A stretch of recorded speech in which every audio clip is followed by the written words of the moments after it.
Picture this. The throne room of a noble house. On the walls, banners of this ancient house emblazoned with their family crest, an orchid wreathed in flames, and upon this throne sits a regal figure in the most extravagant finery. A middle-aged man, silver-haired, with a ponytail, pallid skin. He sits with a goblet of blood.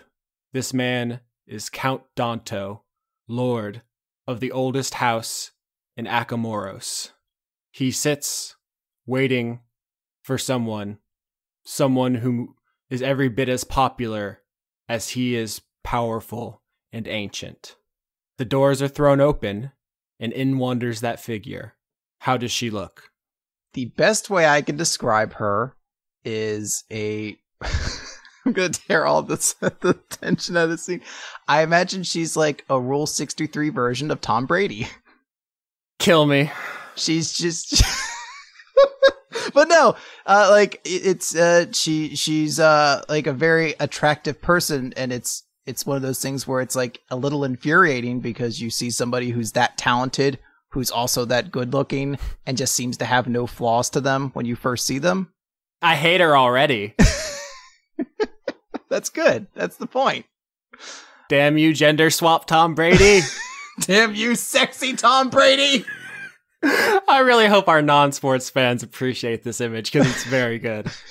It's going to be, hey there, good evening, Count Danto. How are you doing? Actually, it's Lord Danto now.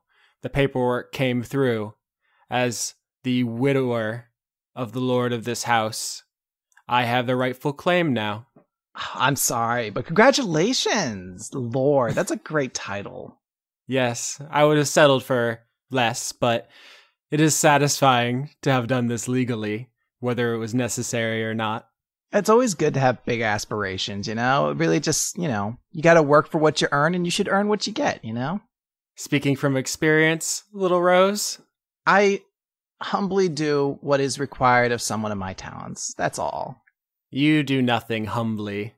Perhaps, but then again, achieving the impossible over and over again is, I guess, somewhat special. I believe that is what they call, in my kingdom, a humble brag. Well, I wouldn't be here if I didn't have something to brag about. Am I right? Well, why exactly are you here? You're the one who called this meeting. Well, I figured we could both use one another for something. You see, word on the street is we both have something that we're trying to fix, you know?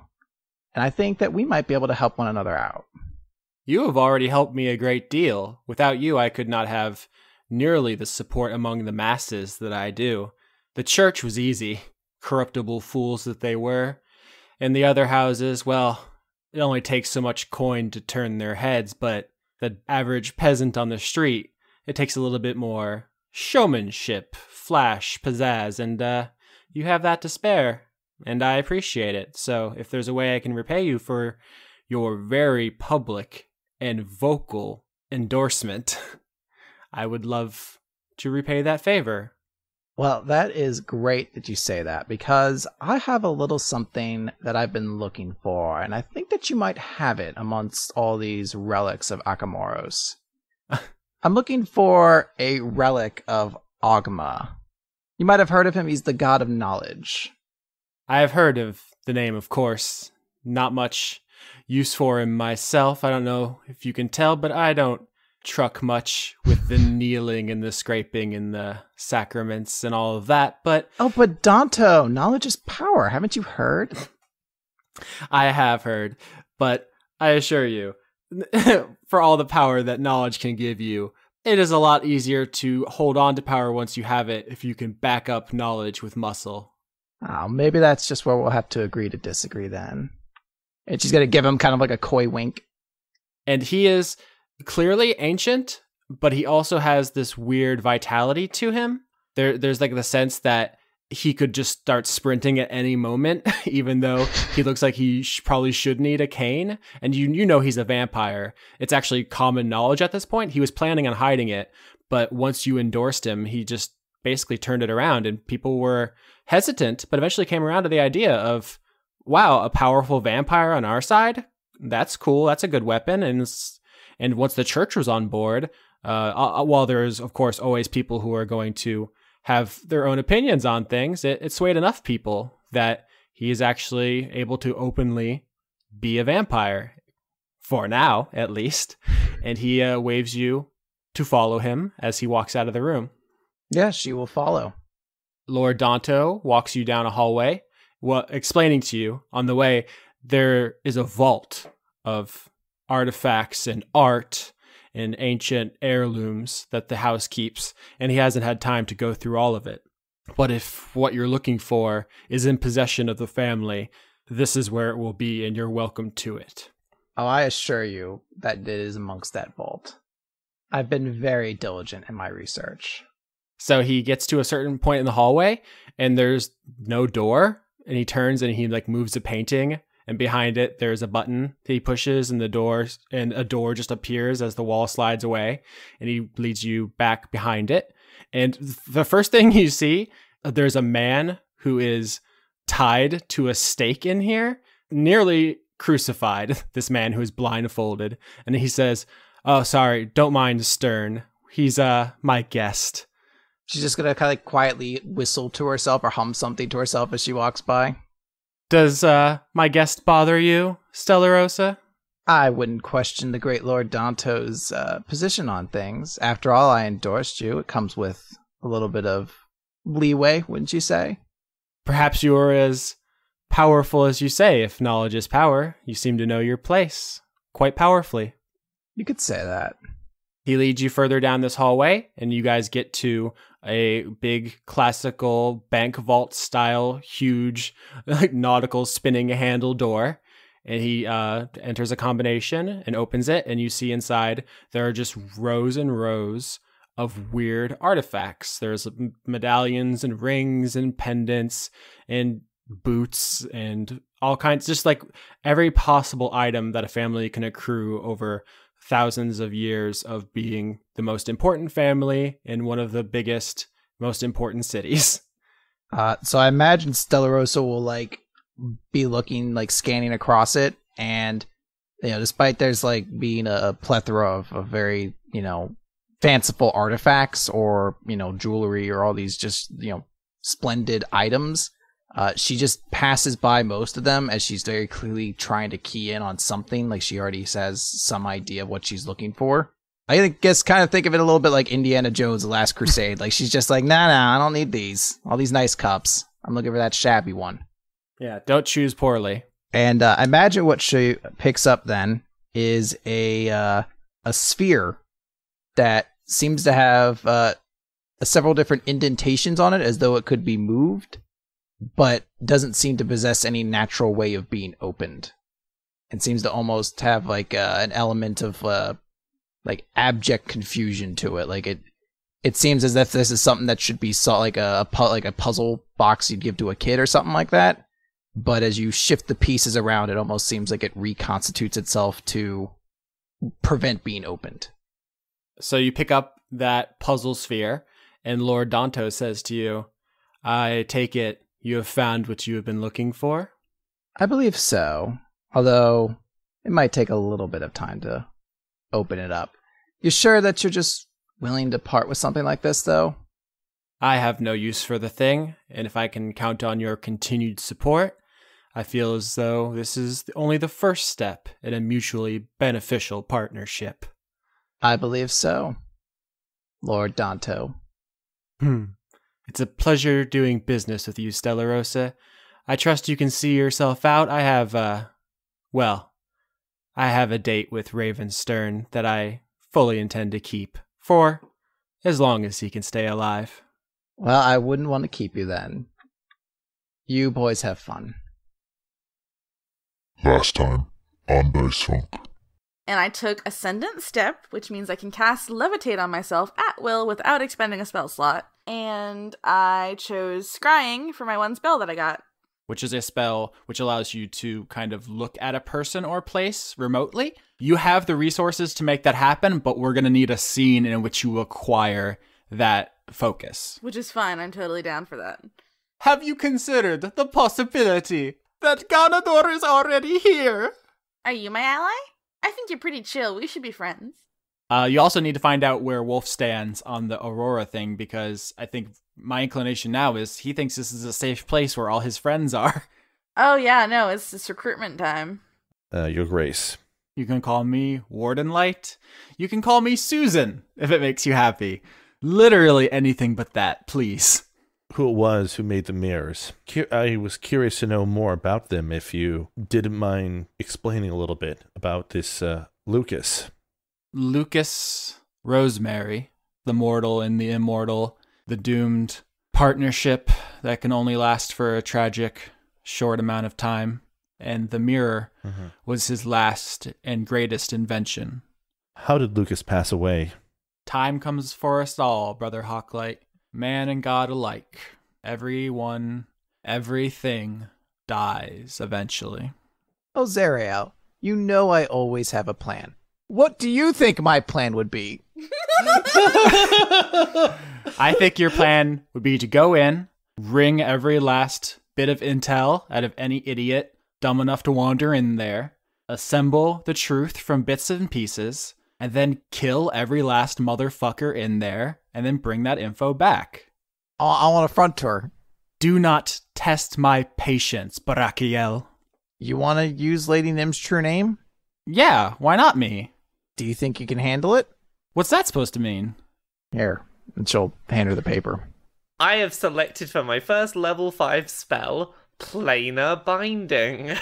Warden Light, I know you're nervous about, getting into cosplay, so I thought I would just, summon you into a circle that you can't leave and force you to do my bidding for 24 hours, and that's how I'll, get you to get into the fun of cosplay. It'll be great. Penny and Nim are just gonna keep getting more and more petty and more vindictive, respectively. How do I make asking about a 1,000 gold gem sexy, bedroom talk?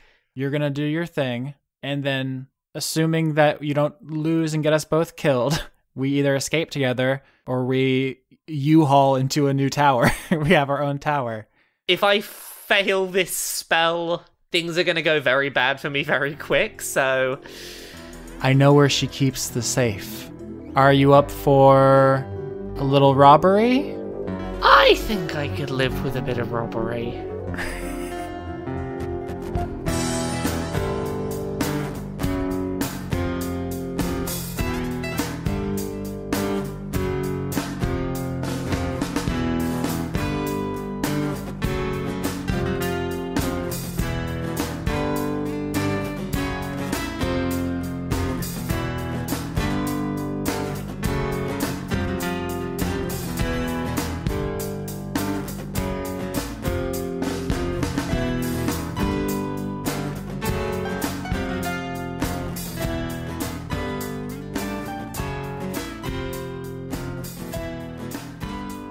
I have a theory I want to posit to you all. Uh-huh. I believe each individual person in the world can fit neatly into the niche of one of the Golden Girl characters.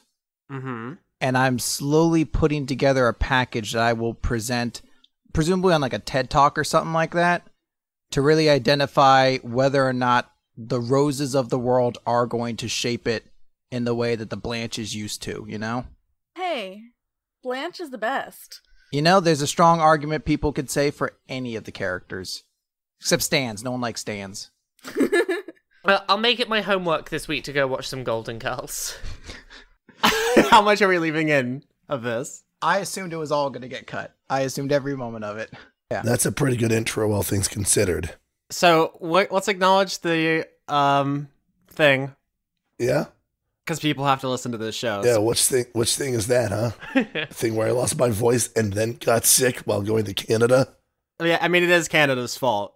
I will blame Canada specifically for this, and since no one in this podcast is from Canada right now, we can either blame Johnny or just blame Con Bravo. Oh, let's just blame Johnny. I half of my family is Canadian, so you can blame me if you need someone to blame. That's not quite as punchy, though, you know. It's more fun to blame people who can't defend themselves, right? That's how it works, right? That is how it works. That's how it works. Okay. So in the last episode, everyone went off on their own personal adventures and learned a lot and grew and just really came into their own as people and plotted behind each other's backs. And it was a whole lot of cool drama. And then the episode basically ended with Claire deciding to call a family meeting of the Avant-Gardes to discuss the plan. So she is going to make a PowerPoint presentation, except not her, because she's passing it off to Zoe because she doesn't want to talk. What? She says, all right, so Zoe and me have been planning a thing. Why don't you tell them, Zoe? It's like, I thought that this was what making you lead on it was to let me avoid. I feel like you're taking all the credit now and I'm just going to end up doing all the work. I don't even have a soundtrack prepared for the PowerPoint. We have the same exact work ethic, and it's a lot of friction because normally we would pawn it off on somebody else, but now it's us, and we can't pawn it off on ourselves. It's a whole thing. All right, I'm not great at explaining things. Like long story short, like really long story short, Lady Nim's gonna try to kill both of us because basically both of us had to kind of like kill the other one on her behalf, and then we chose not to. So she's going to kill us now, but we think we actually could stop her, and we'd like your help. Or Claire does. She's the lead. I just am for doing the mouthpiece part of this. Well, why are you both so stressed about this? Like, this could have been far worse. Neither of you has sold your soul to a cool eyeball god this week while we were gone. You know, in a relative sense, this is fine. We can have a conversation about this one. This is nothing. What's wrong with selling your soul to a cool eyeball god? Oh, I'm not saying there's anything wrong with it, but, like... It causes some friction when that happens when we go away to the space prison dimension. At least this is a conversation. This isn't a thing that happened while we were gone. So, like, don't sweat it. Let's go kill Lady Nim. Why? I was going to ask why we're killing Lady Nim. No, she's going to try and kill you both. That's fine. I got to stay on topic. We're going to kill Lady Nim. Sorted. Done. I mean, Zoe got her true name. I don't know exactly how it works, but that's step A. Step 1, step alpha. Why would you make it more complicated? I'm nervous. So you know her true name. What do you plan on doing with her true name? And you don't need to explain to me what that means. I understand. I've read books. Well, I don't know exactly what it does. So if we say it, maybe she'll explode. No. Oh my gosh. That's why you're here. Because the next step is full of mystery. I do love mystery. How long typically does using a person's true name allow you to, like, command them for? It sounds like you guys want to make Arcana checks to know how it works in this universe. 16 for Roland. 5. 11. All right, Theodora, you wander off and you go make hot chocolate with a 5. Yeah, that sounds like me. You're just sipping in the background of this scene. With an 11, Zoe, you don't really know much more than what it was told in insinuation in the flashback scene. But rolling with a 16, you know it's more or less like the command spell, where you with someone's true name you can command them to do something and they have to do it, with the exception of like suicidal things, like that you can't just like rip your own head off. That just won't work because of the survival drive of sentient beings. But besides that, they basically have to listen to commands that you give when you're using it. All right, Zoe, I'm going to ask you this. How exactly did you find her true name? I mean, I don't know. I might have been just high. I don't know. But I think I went through like a vision memory or something of Lady Nim's. Can you explain more? As I said, I'm not 100% certain if I was high or not. Edibles. What about edibles? You have some, Zoe? Zora's head popping out of the kitchen. Okay, so if we're still debating the morality of this thing, I do want to step in here and say that I've been kind of sitting on a secret weapon thing. I mentioned this to Dora, but I don't know if this is a good time to just display that I have this, so I'm going to do it now. And she kind of does a flourish with her leathery cape, which you guys actually know is her animal totem. It is a cloaker. And she says, so I think this might be useful. And from the cloak comes a low, creepy groaning noise. And suddenly, before your very eyes, Claire Elise Legrand seems to split into two Claires. One of them lays a hand on Zoe's shoulder, and the other tries to, but the hand goes through because it is not real. And she says, "So this can make like shadow clones of me?" Which seems weirdly on the nose for someone who is a shadow clone person of another person, but that's what it does. That seems really useful. Because also, and once again, I don't know if it's the right time to bring it up, but we have to get her out of the office before we do anything. Because if we face her there, she shuts the door, and no matter what happens, we're dead inside. So, I mean, this is just one suggestion, and it probably won't make sense because I'm not very smart, but and also very high. I'm not now. I'm not. Yeah, they take a couple minutes to kick in. Claire, no, chill, please. Fucking narc. I don't know if this will work, but if we have control of her for just a moment, maybe there would be some way that we could use that momentary point to let Warden Light, like, imprison her or something? Would he do that? I say from the kitchen. You got marshmallows. Dora's gonna walk back in, just like stuffing marshmallows in her mouth, because marshmallow time. Mm-hmm. And she's gonna be like, maybe we should do something so that she doesn't kill, like, all of us, because I feel like she's gonna put 2 and 2 together, and I don't feel like dying today.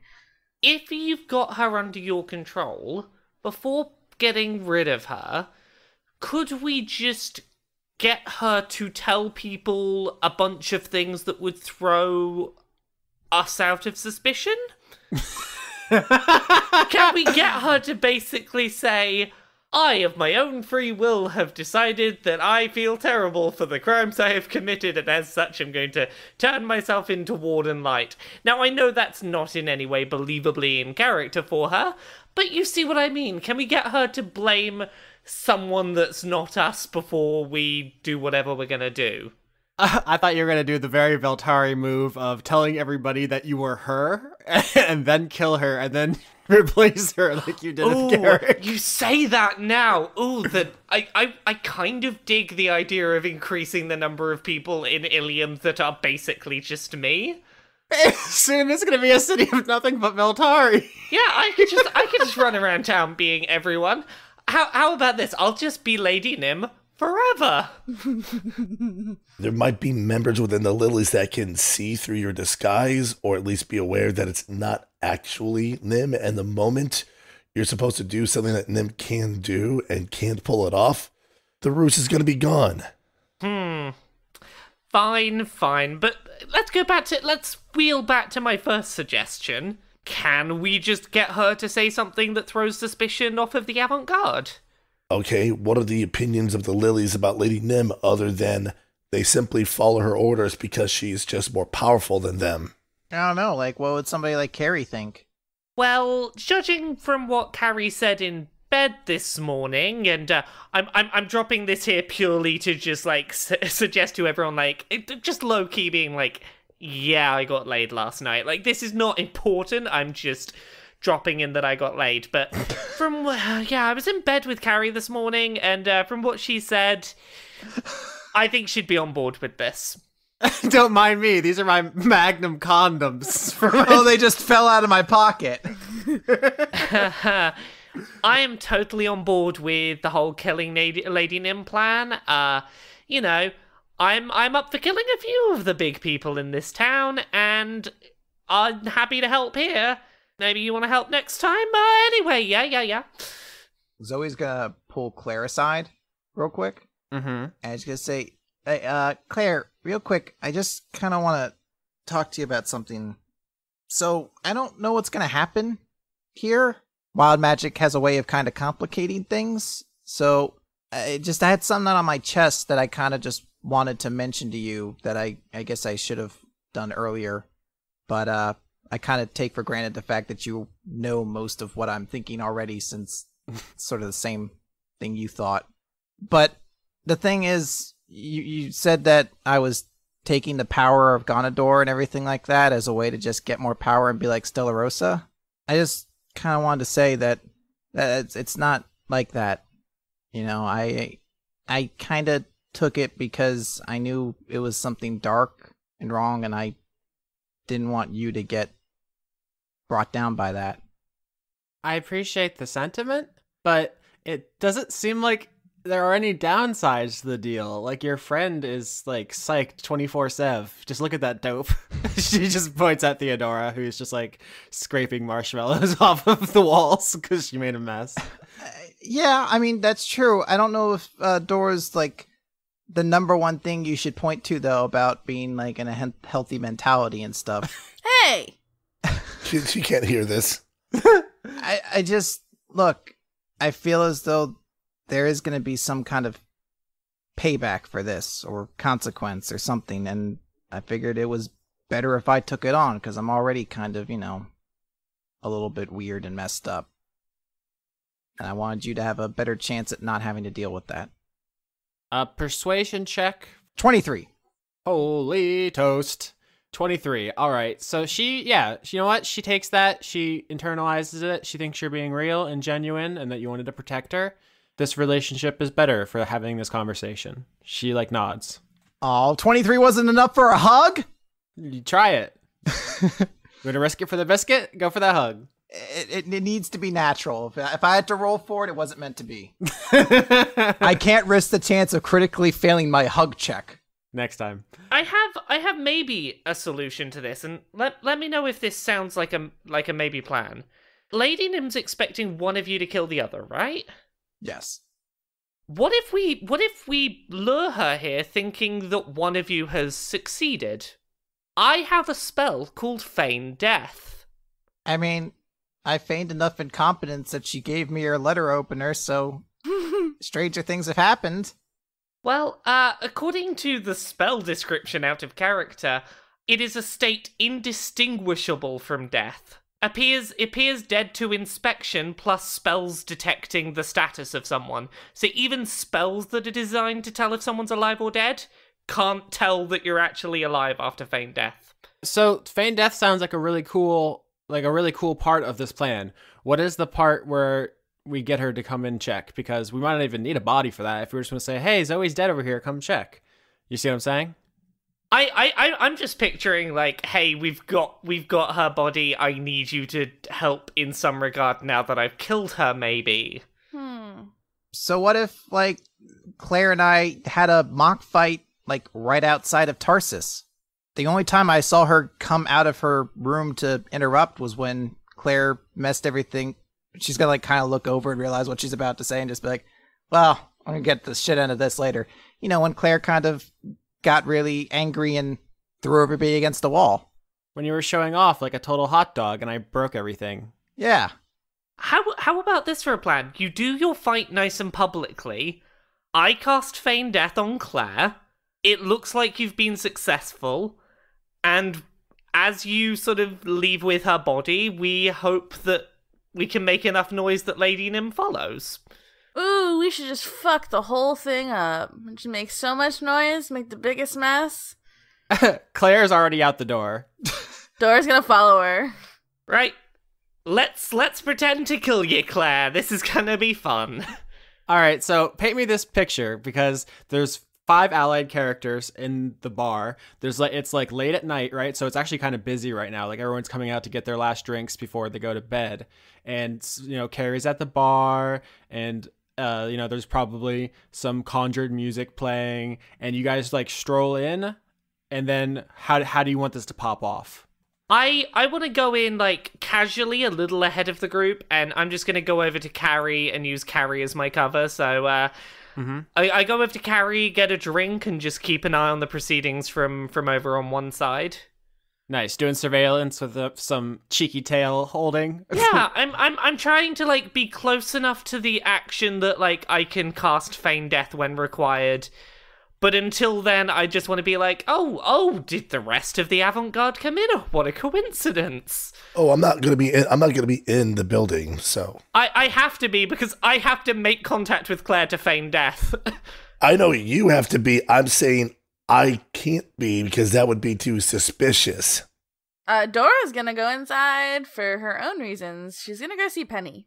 Okay, you go into Penny's store. Well, I have a thing I need to get for my spell. Yep, you need a focus so you can cast scrying. Yes. So I'm going to be like, Penny, I need a thing. Yeah, that sounds like you. What does that mean? No, you're just very needy. What can I do for you? I need like a focus for some magic shit, like I don't know, something like a silver mirror or a crystal ball or something like that. I don't know. Hell yeah, I got crystal balls, I got crystal smalls, I got crystal stalls, I got everything. They all rhyme. That's the gimmick this week. I want the spookiest one. And what you need from me? Well, here's the thing. I have a nice crystal ball here. Is it spooky?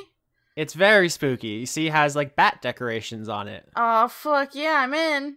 Problem, it's cursed. Cursed how? Well, how attached are you to your fingernails? I don't have any, do I? I have webbed hands and feet. That's true. Oh, okay. Well, I guess, never mind that it's not on discount then, if it's not even going to be a problem for you. What do you want from me? Okay, you guys are haggling. We'll come back in a second. Zoe, what are you and Claire doing?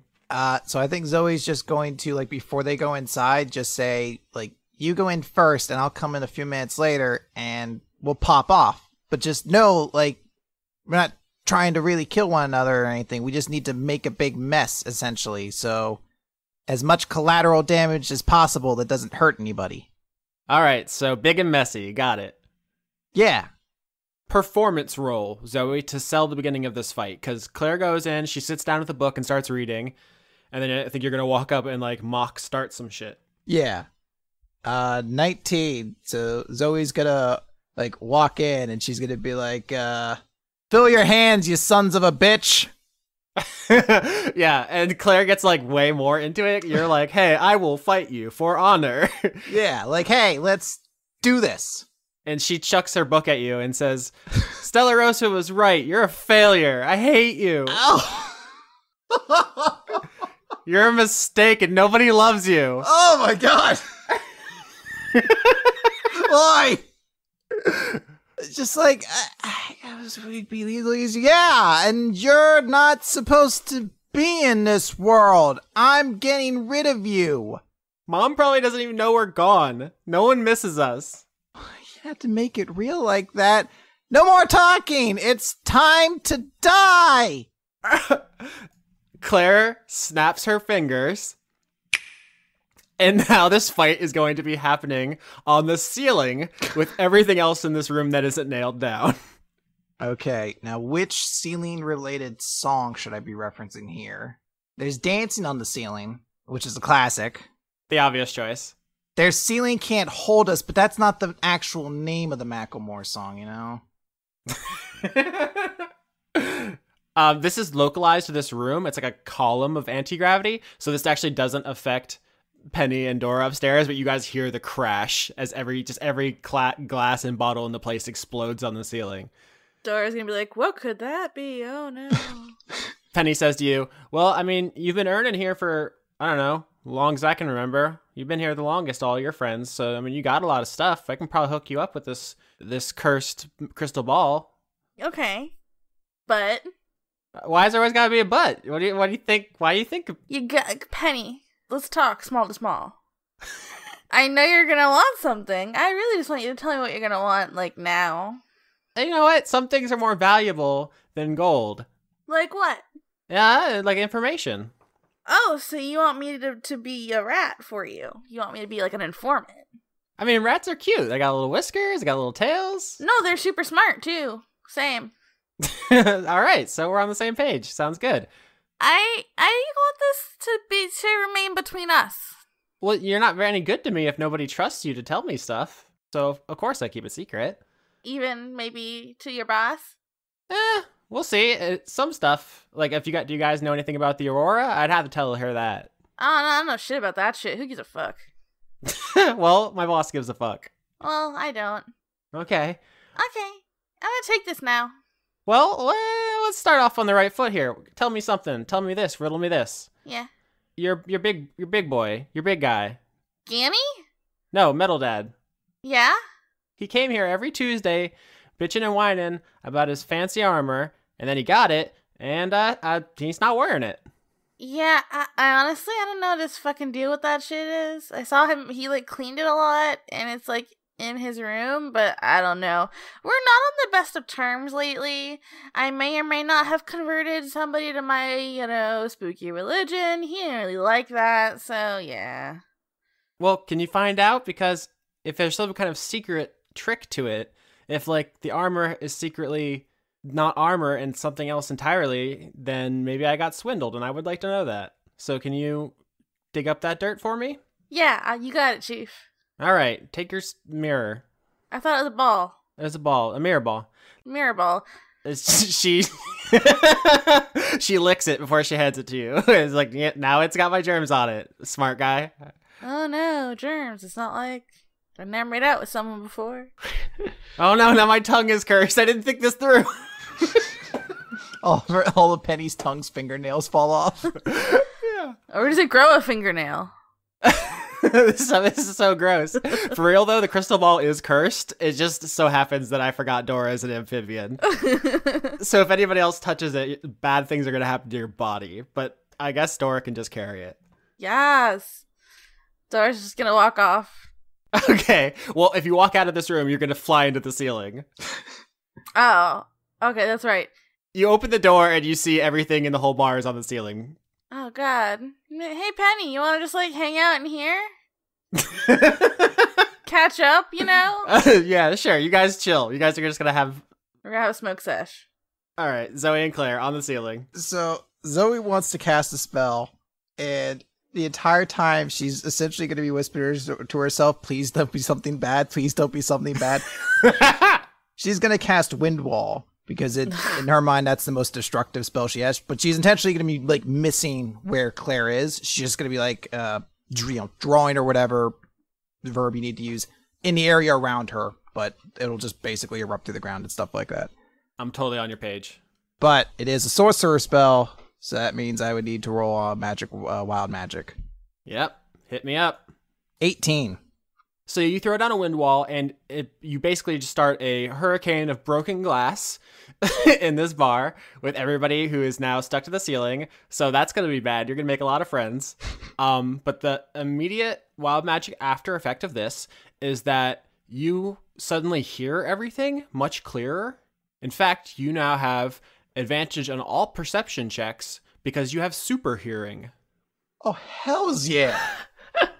So every last exploding bottle in this rings very clearly in your ears, and you have like very keen senses about where all the glass is going right now. But you are like, there's some actual collateral damage to what you've done because wind wall plus broken glass equals bad times. If there's any way for her to essentially make it so that the glass is like contained in some way, or at least avoiding people, she's going to try to. But I understand she can't, control all that. You didn't drop the wind wall on anyone, so yeah, it's minimized. But actually, while you guys are up on the ceiling, Carrie says to Veltari, because you guys are both up there. Yeah. She says, so this seems like a pretty good distraction for, like, robbery-related activities? How?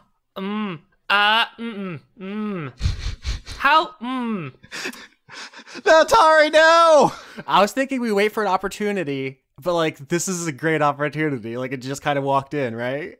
I'm gonna have to, like, do one thing quick. Okay. And then, yes. I think that, like, we might have an even better distraction if we wait, like, 2 seconds. I want to get as close as I can to Claire at the moment. Mm-hmm. And I'm gonna cast Feign Death now.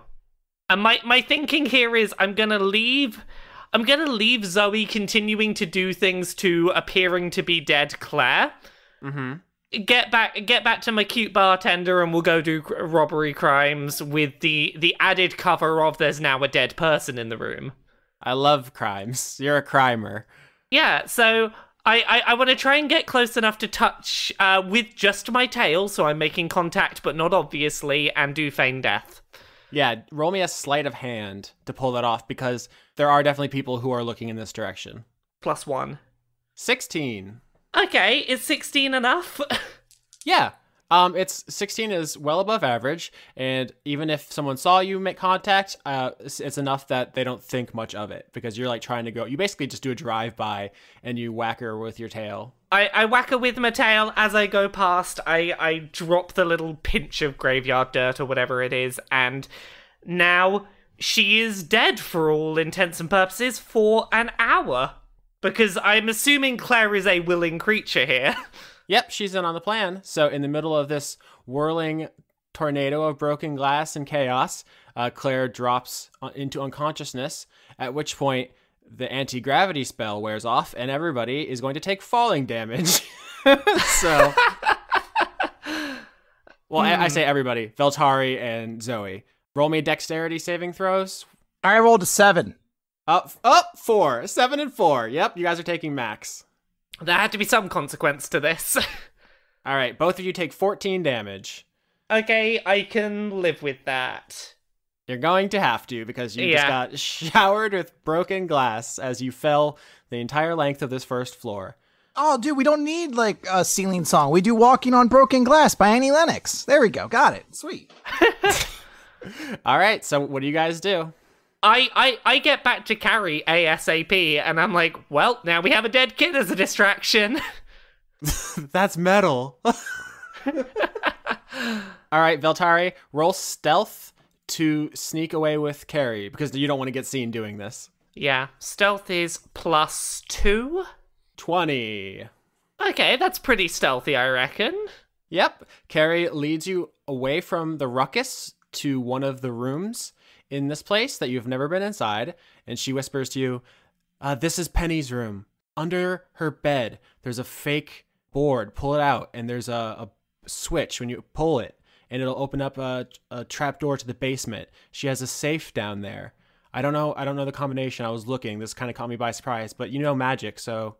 Yeah, I do as she says, and I head down looking for the safe. Zoe?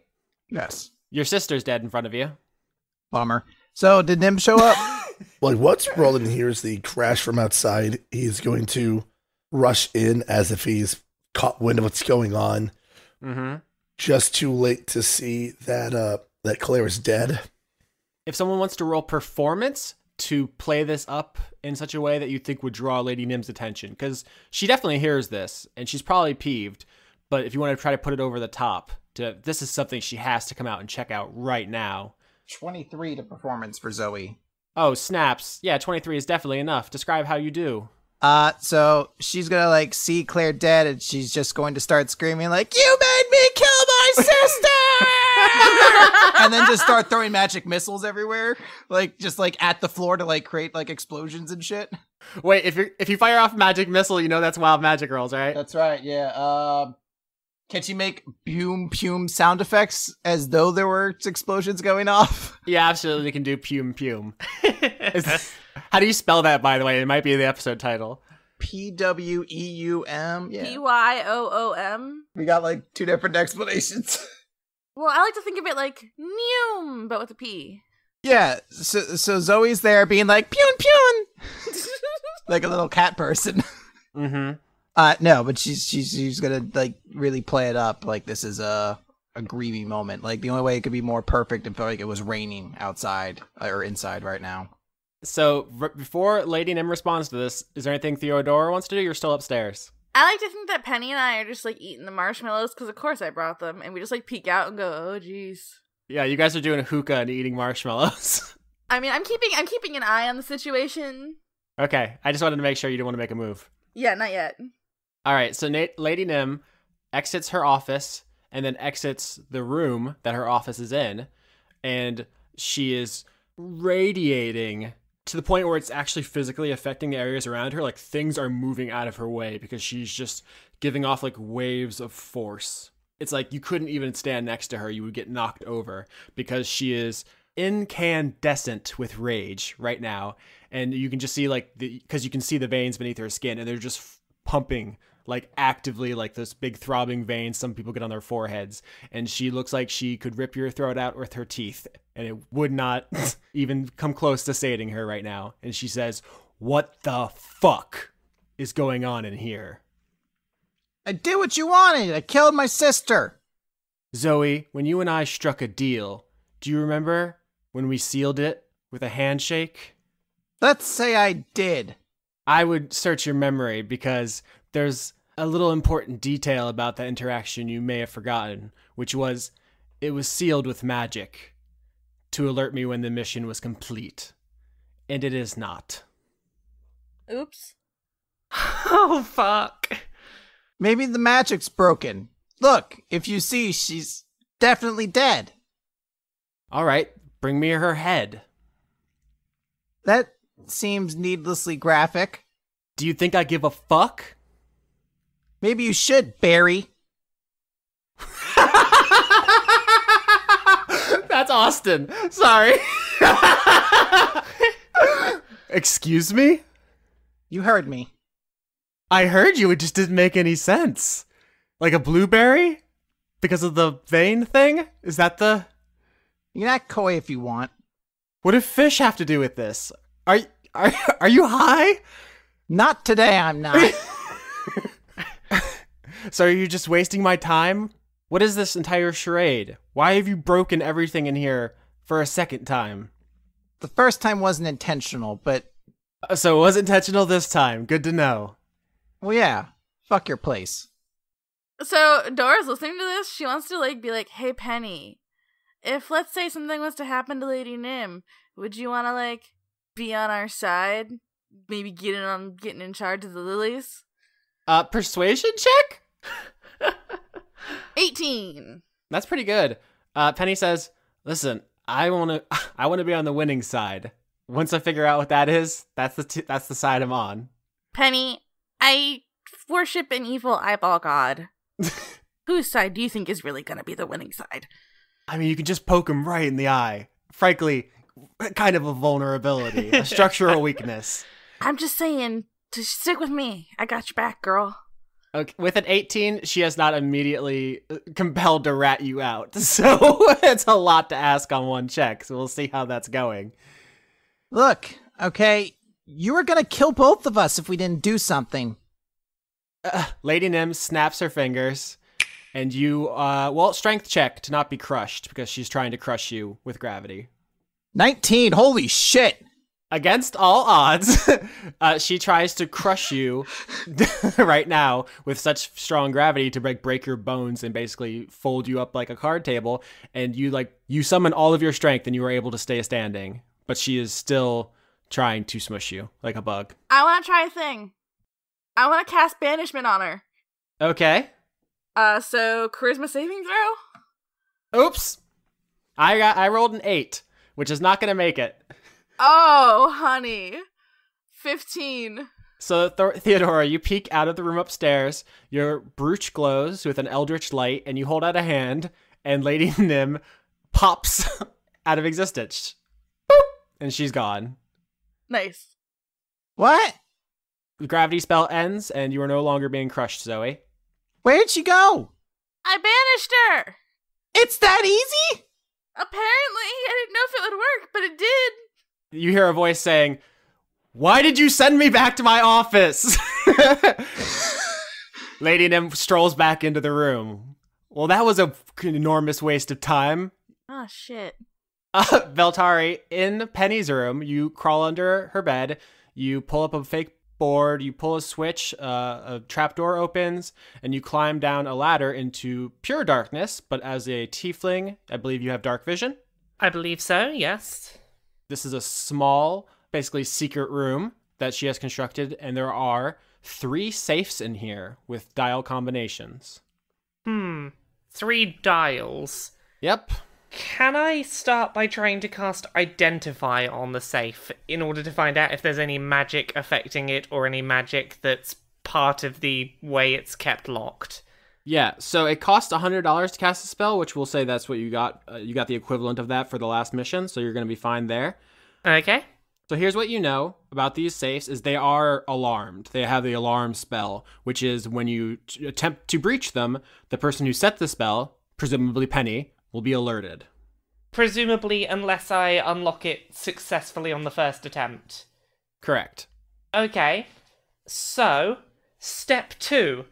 I cast invisibility upon myself. For up to 1 hour, I am now invisible. Okay, love it. Okay.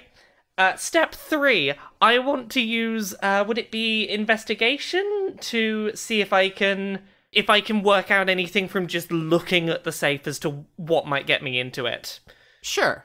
7, okay, That's not very good. I'm invisible.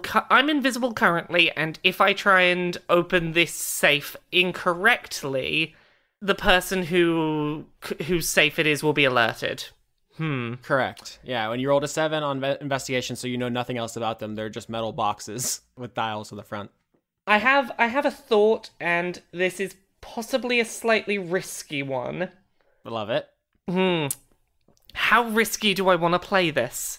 I mean, now is clearly the time for caution, right? That's how we're kind of approaching this whole scenario. Screw it. Let's try the risky approach. I'm going to try a random combination. Because I'm currently invisible. And I have a long plan here, and I fully expect the alarm to be tripped, and that's part of the plan. All right, so how this is going to work is I'm just going to roll a d20, and on a crit, you just fucking luck into it. Okay, let's see if I crit this. All right, 5% chance. Let's roll them bones, baby. Nope, 16. Okay, so I am unsuccessful, and am I aware that an alarm has gone off? Can I sense the fact that the alarm has gone off, or... Nope. Okay, I'm just contextually aware. Okay. Yeah, you know from your identify spell what has happened, but if it weren't for that, you would not know. So you turn it, and then nothing happens. But upstairs, Penny is in the room with Theodora, so you notice her suddenly sit up and go to walk past you, Dora. And you remember, you don't know this robbery is going on. What? Wait, where are you going? What happened to the mushrooms? I mean, not the mushrooms, the marshmallows. Wrong thing. No, you've recontextualized that entire scene. Hold on. Oh shit, are we tripping balls? Oh my god, she's gonna try to stop Veltari from robbing her safe while high on shrooms. Yes! Oh, jeez. Before she arrives, I want to get myself into a position where I can see the front of the safe, but am in as good of a hiding position as possible. Like, if I wasn't invisible... that I would still feel like I was hidden in this position, but can hopefully still see the front of the safe. All right, stealth check. Okay, +2 on stealth. 14. So you think you do a decent job of kind of getting your body out of the way, and you're invisible, which is very helpful. I'm debating whether to do one more thing. No, I'm not going to do this. I was considering casting darkness upon myself, but dark vision can't see through it, and that would probably just show up to Penny as... a dark circle that her dark vision didn't light up and would probably alert her completely to where I was. So let's not do that. All right, so you're invisible, hiding in the secret room with the safes. Yep. Roland and Zoe, Lady Nim's back. She got banished to the closest pocket dimension, which was about 20 feet behind her. You know what? Fuck it. We're going YOLO on this. Zoe, when she sees her come back, I'm assuming Lady Nim's like coming back with like, I'll just try that strength thing again. I mean, come on. She's got like a -3 modifier. I'll get her this time. You don't know how? She is definitely going to kill you. Zoe is just going to shout out Barakel, or Barakel, however you pronounce it. I've been pronouncing it to emphasize the L at the end, Barakael, but I'm sure you could also say like Baraquel or something. Yeah, so you say her true name, and you feel an intense heat inside of you, and your eyes meet, and there's just this moment of unspeakable bonding between the two of you, ineffable but powerful, and I want you to very carefully consider your next words, because it's about to go down. So what I want Zoe to... Now, you said it's effectively like the command spell, which is only like a one-word kind of command. Is that what I'm limited to, or can it be like a phrase? Don't feel limited. Whatever you do, we're writing this script together. She's gonna essentially say, "Do not fight back." All right, so you say, Barakael, don't fight back. And then she's going to cast Detect Thoughts on her. And I'm going to find out the information that I was supposed to get one way or the other. God damn it. So a couple things happen. The first is you use her true name to command her, and she has to not attack you, so she doesn't. However, remember every turn is 6 seconds. Roll initiative. Dora's gonna stay in the shop, and she's gonna start writing and be like, "Dear Ganny, shit's going bad. Please keep me and Zoe safe so we can carry out your dark evil mission. I love you. Bye." I rolled a 12. I rolled a 9. I'm not in the fight. I'm hidden behind a box. Yeah. So you say, Brakael, do not fight me. And she freezes solid. She cannot fight you. Behind her rises up the ghostly form of a devil with huge fuck-off claws and a tail with a spike on it and curly horns and huge wings. This feels ticky-tack. Come on. Nim, I expected better of you. The way I want you to picture this creature is if someone just said to you, like, what's the devil look like?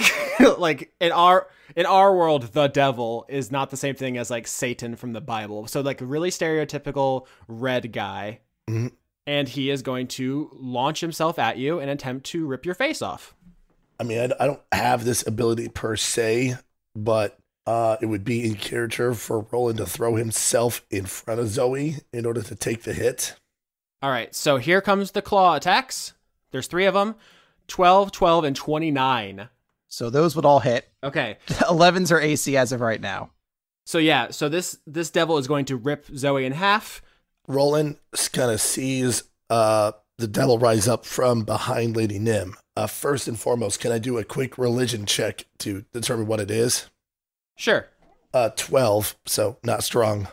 Yeah, not strong. Part of the problem is the Gary Gygax, who named all these, didn't try very hard, so they're all just like Chain Devil, Ice Devil, Fire Devil, Spike Devil, so I don't know how much that was actually going to help. Roland already kind of had his sword and shield drawn when he came in because of the scuffle. Mm-hmm. As soon as he sees the devil and he sees it starts to move, he actually drops his sword and basically moves to dive in a sort of, get on the ground, Mr. President sort of maneuver, to describe it, in order to basically place himself between Zoe and the devil that's attacking. So you're going to take all this damage in her place. I will take all 3 hits in her place, yes. Yikes on bikes. That's a lot, my friends. Yeah, that's a lot. Roland's still alive, though. 47 damage as he just rips you nearly in half with his big fuck-off claws. Oh. That's almost half of Roland's health. Almost. Oh. That's like more than my entire health. So I think I know what I want to do in response. Uh-huh. This might get kind of crazy, though. All right. So I was just going to try to filter through her thoughts to find out the answers I needed and find out what she was planning. Mm-hmm. But I can see she's playing for keeps. Mm-hmm. And even though Roland is very strong, that attack did seem to at least hurt him. Oh, yeah. He slashed just a pound of bacon off him. And Zoe feels particularly guilty in that regard, as this is now a situation that is entirely her creation that is getting her friends hurt. And she's not very good when she's emotional. So I want Zoe to run straight up towards Lady Nim. Mm-hmm. And visually, she's basically going to hold one hand each, like up to Lady Nim's shoulders. And I want her to use twinned magic with chromatic orb to just shotgun blast her arms off. All right, so it's your turn. So you can command her. Let me shotgun blast your arms off. Yeah, I guess. Or I guess, or if I can keep using the phrase over and over again, I guess I could just say, oh, and hey, not your fucking totem too. Jeez, went without saying, I thought. So what is your command this turn? Do not do anything antagonistic towards us. God, you're very bad at genies. Remember, these are 2 souls bound together. They are not the same person. I can't just force you to like go to a PC and release your totem into the wild. Yeah, Twitch plays Pokemon. I kind of just want to go with shotgun blasting your arms off. I mean, you can definitely try. I can't think of a way to stop the totem from attacking and her, unfortunately. Yeah, so let's say she's not going to stop you, so you hit roll damage on twinned chromatic orb if you want. It's not actually that crazy high of damage, but Yeah. thematically, the spell seems so cool, so I want it to be like crazy strong. Yeah, Chromatic Orb is a spell where you shoot like a rainbow missile, and it's something that takes a spell component, which you've got as rewards for finishing your mission so far. So you're basically like blowing your limit break load. So it's going to be 38 damage. That's not great. I mean, it's not bad. You shoot 2 rainbow orbs, like, and it takes off chunks of her arms. You like, if you hit someone with a shotgun, it like there's a spray of blood and gore, and it really messes her up. And unfortunately, it is a wild magic spell, so 9 on the wild magic table. Okay.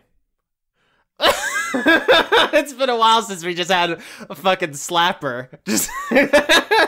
Just a total banger on the wild magic table. This is very good. So you just run up, throw both your arms forward, double-barreled blast her, take 2 just huge chunks off her body, and then there is a burst of magic, and a full-grown adult great white shark flops out of the air and lands on her, body slamming her to the floor. Oh my god! Like, she just gets crushed by a shark? Yes. It is flopping on her with its full body weight. She is prone. I fucking love you, hero shark! Now seems like it would be a really good time to, like, command her to stop her totem while she can't move. Yeah. And she takes 25 damage. Yeah, can I... I don't even know how Zoe can react to this. The fucking shark just dropped out of the sky and crushed a devil. It is Roland's turn. Roland's gonna pick up his sword, use his bonus action to invoke Sacred Weapon. So the sword gleams in light. He's gonna try to directly attack the totem with a magic weapon. Remember when Fatboy Slim got froze, Zoe got froze. So yeah, they are sharing a HP pool. 26 in the attack roll for the first attack. Hell yeah. Is this creature either an undead or a fiend?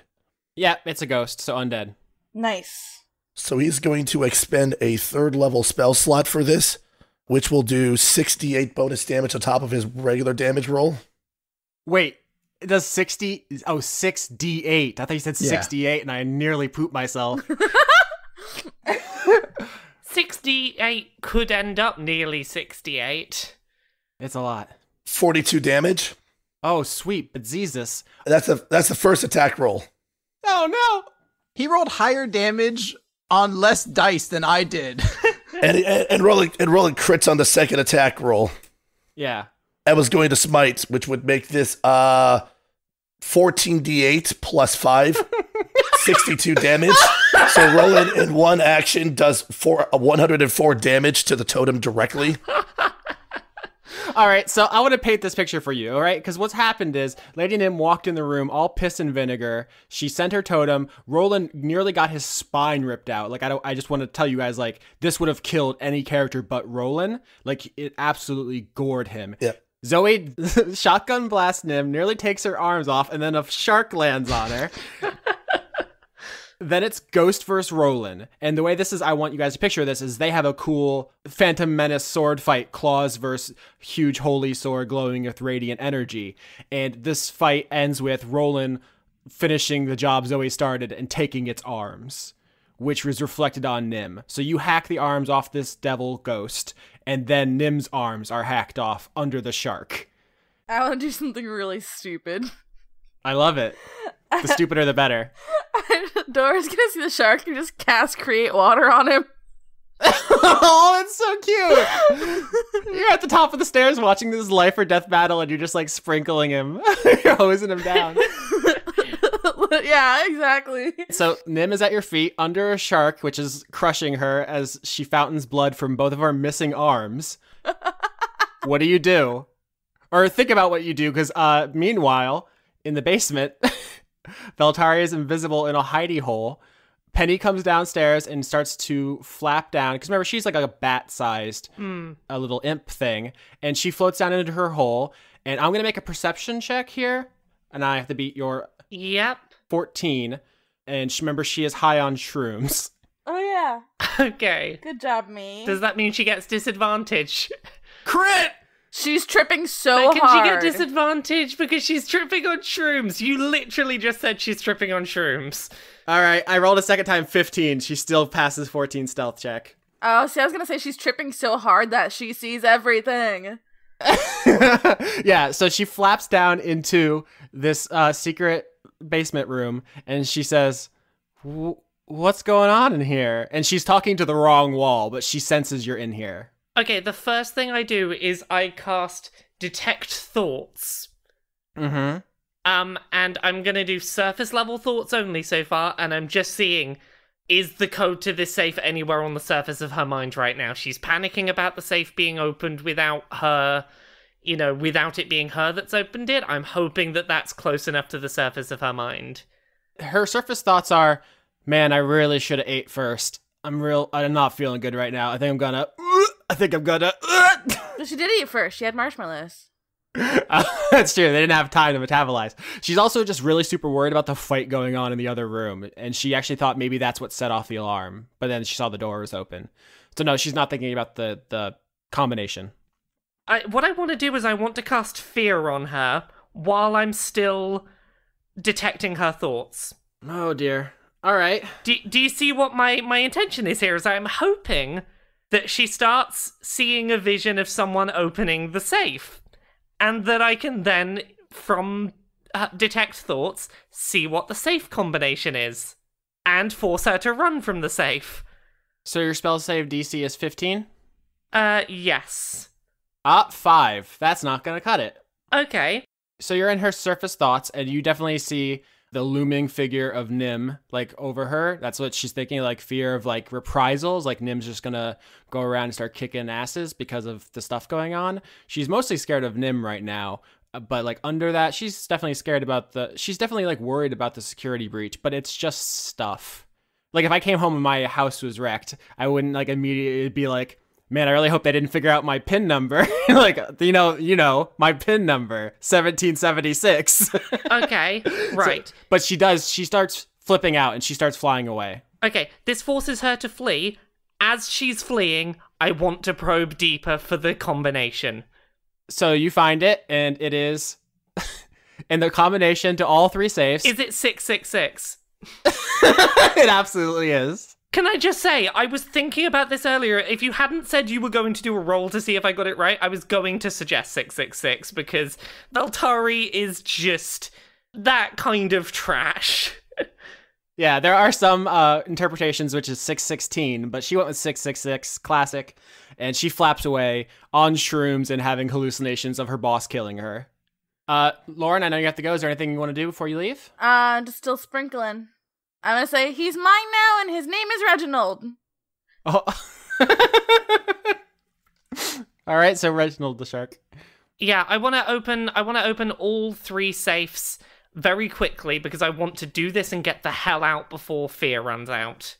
Yeah, there are just a bunch of, like, more than you could probably carry. So I don't know if you would take the pillowcases from Penny's bed and just take everything you can, and we'll sort out what exactly all that is later. Just grab what I can, and I'll worry about the rest later.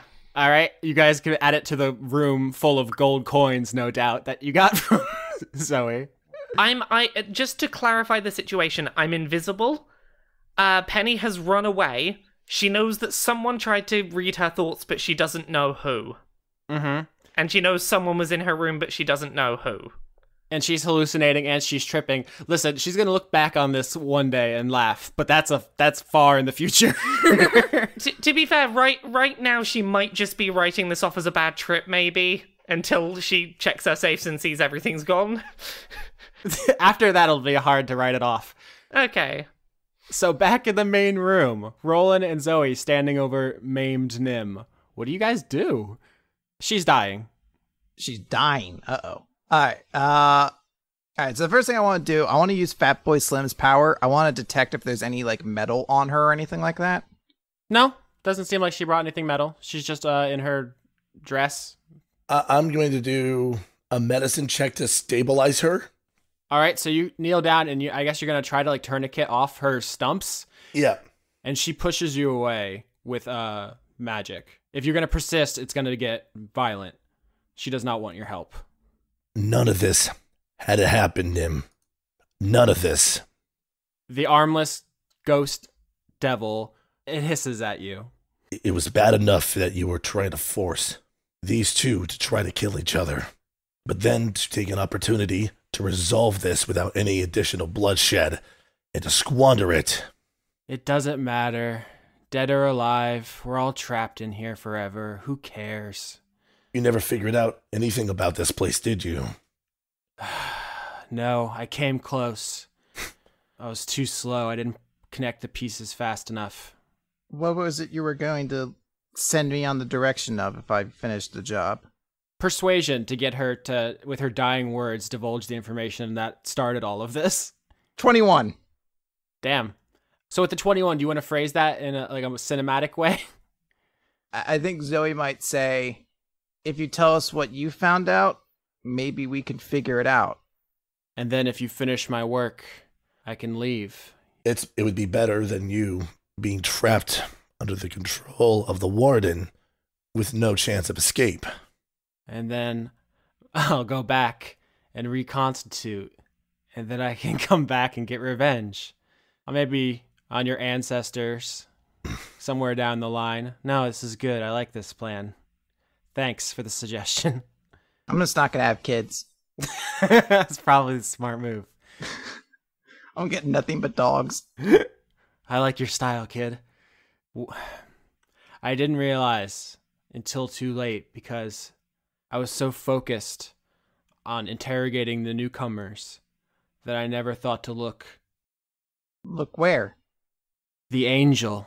He came to me after his husband died. No one even knew he existed. And he told me that he was in just inconsolable grief and he wanted to forget. So I gave him a spell to erase his memory. I just didn't think about it. I guess I sympathized with him because I know what it's like to serve as he does, how that wears on you. But then later, I spoke to him, and he still remembered. He still remembered his husband. What did he erase? Is there anything I can do to make it easier on you as you pass over? Get this shark off of me. God, I want those to be my last words. No, please. No, Reginald belongs there. He needs the water. Roland is just going. Roland's going to pick up the shark and just hold it in his arms. Roland's not going to attack Nim in this state at all. It's just so he says, "Is it going to be athletics? You think, or is it strength?" Strength. 21. Yeah, okay. Roland picks up a great white shark. Fine. That's our show. I want Zoe to, just thematically, there's no reason for this otherwise. She like summons her blade, and I want her to touch the tip of it to Lady Nim's forehead, and I want her, like, as Lady Nim's kind of thinking her last thoughts, use detect thoughts and see what she can see from that. Oh dear. Well, this was a choice you just made. Okay. So, okay. Did I do a bad? No, you did an interesting, because remember, there's a ton of stuff going on in the backgrounds that you guys have like literally no clue about, and I just have to keep track of. So you pull out Gonador's blade, the black sword with the eyeball in it, and you touch it to Nim, and as soon as it makes contact with her flesh, you hear Gonador's voice, and it says, Good. and the sword visibly drains something out of Nim. Energy tendrils come up out of her body, and her soul and magic and the ghost are basically your sword eats her. Zoe's going to like drop the blade and back this is terrifying to her. She didn't expect this to happen. I didn't expect it to happen. I didn't know you were going to do that. You drop the sword, it hits the ground, and it disappears in a puff of smoke, and then it's back in your hand. Can I unsummon it, or does it just keep appearing? It seems to want to be out right now. Yeah, you tried to dismiss it a couple times, and it, you know what? It feels like being out right now. I don't know what's happening. It won't go away. I feel like I may have made a mistake.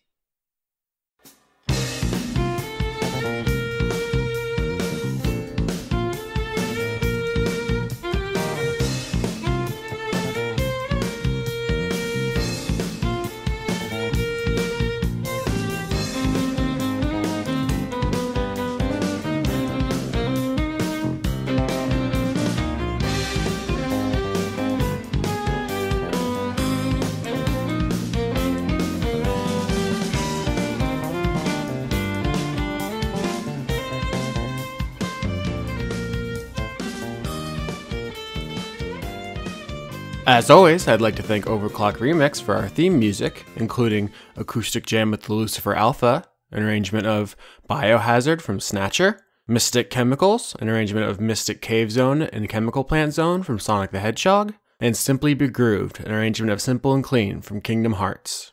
If you want to help support the show, you can contribute at patreon.com/AustinYorsky. You can find Chris at patreon.com/weeklymanga-recap, and you can find Laura at patreon.com/LauraKBuzz.